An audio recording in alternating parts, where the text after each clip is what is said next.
ಈ ದೇಶದ ಆಡಳಿತ ನಡೆಸುವಂತ ಸಂದರ್ಭದಲ್ಲಿ ಅವರು ಹೇಳಿದಂತ ಒಂದು ಮಾತಿದೆ, ನಾ ಕಾವುಂಗ ನಾ ಖಾನೆ ದೂಂಗ. ಅವ್ರು ಹೇಳಿದಂತ ಮಾತು, ನಾನು ತಿನ್ನಲ್ಲ, ಬೇರೆಯವರಿಗೆ ತಿನ್ಲಿಕ್ಕೆ ಬಿಡಲ್ಲ. ಇವತ್ತು ಕಾಂಗ್ರೆಸ್ ಪಕ್ಷದ ನೇತಾರ ತಿಳ್ಕೊಳ್ಬೇಕು, ಇವತ್ತು ಈ ಕಾನೂನನ್ನ, ಈ ಕಾಯ್ದೆಯನ್ನು ತರಲಿಕ್ಕೆ ಉದ್ದೇಶ ಏನು? ಇವತ್ತು ಪಾರದರ್ಶಕವಾಗಿ ನಿರ್ವಹಣೆ ಆಗಬೇಕು. ಎಲ್ಲೋ ಒಂದು ಕಡೆ 30ರಿಂದ 37 ರಾಜ್ಯಗಳಲ್ಲಿ ಆಗ್ತಿರುವಂತಹ ಭ್ರಷ್ಟಾಚಾರ, ವಿಬಿಜಿ ರಾಮ್ಜಿ ಬಗ್ಗೆ ಹೊಸದಾದ ನೂತನವಾದಂತಹ ನಿಯಮ ಕಾನೂನನ್ನು ತಂದಿಲ್ಲ ಅಂತೇಳಿ ಆದ್ರೆ ಇವತ್ತು ಬ್ರಹ್ಮಾಂಡ ಭ್ರಷ್ಟಾಚಾರಗಳು ಆಗ್ತಾ ಇರುವಂತದನ್ನ ಮನದಟ್ಟುಕೊಂಡು ಜನರ ತೆರಿಗೆ ಹಣವನ್ನ ಸಮರ್ಪಕವಾಗಿ ಉಪಯೋಗಿಸಬೇಕು.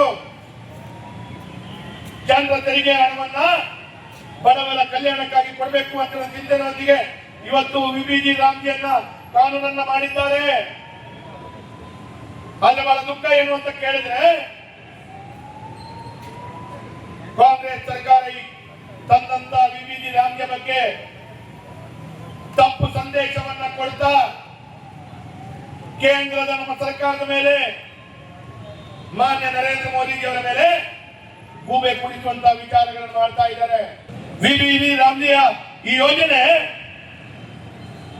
ಒಂದು ದೂರದರ್ಶಿಯ ಯೋಜನೆ, ಬಡವರ ಕೂಲಿ ಕಾರ್ಮಿಕರಿಗೆ ದೂರದರ್ಶಿಯ ಯೋಜನೆ, ಅವರ ಹೊಟ್ಟೆಗೆ ವಿಶೇಷವಾದಂತಹ ಶಕ್ತಿ ತುಂಬಿಸುವಂತ ಯೋಜನೆ ಅಂತ ಅವರು ಈಗಾಗಲೇ ಹೇಳಿದ್ದನ್ನು ನಾವು ಕೇಳ್ಕೊಂಡಿದ್ದೇವೆ. ಆ ಒಂದು ಆದೇಶ ಪ್ರತಿಯಲ್ಲಿ ಕೂಡ ಕಂಡಿದ್ದೇವೆ. ಈ ದೇಶದಲ್ಲಿ ಯಾವುದೆಲ್ಲ ಒಳ್ಳೆಯ ಕೆಲಸ ಮಾಡ್ತಾರೆ ಆ ಸಂದರ್ಭದಲ್ಲಿ ಆವಾಗ ವಿರೋಧ ಮಾಡುವಂತದ್ದು, ಅದರ ವಿರುದ್ಧ ಮಾತಾಡುವಂತದ್ದು ನಿರಂತರವಾಗಿ ಕಾಂಗ್ರೆಸ್ನವರು ಮಾಡ್ತಾ ಬಂದಿದ್ದಾರೆ. ನಮ್ಮ ನರೇಂದ್ರ ಮೋದಿ ಅವರು 2014 ಹಿಂದೆ ಯಾವ ರೀತಿಯ ಒಂದು ವಾಗ್ದಾನವನ್ನ ಈ ದೇಶದಲ್ಲಿ ಮಾಡಿದ್ರು,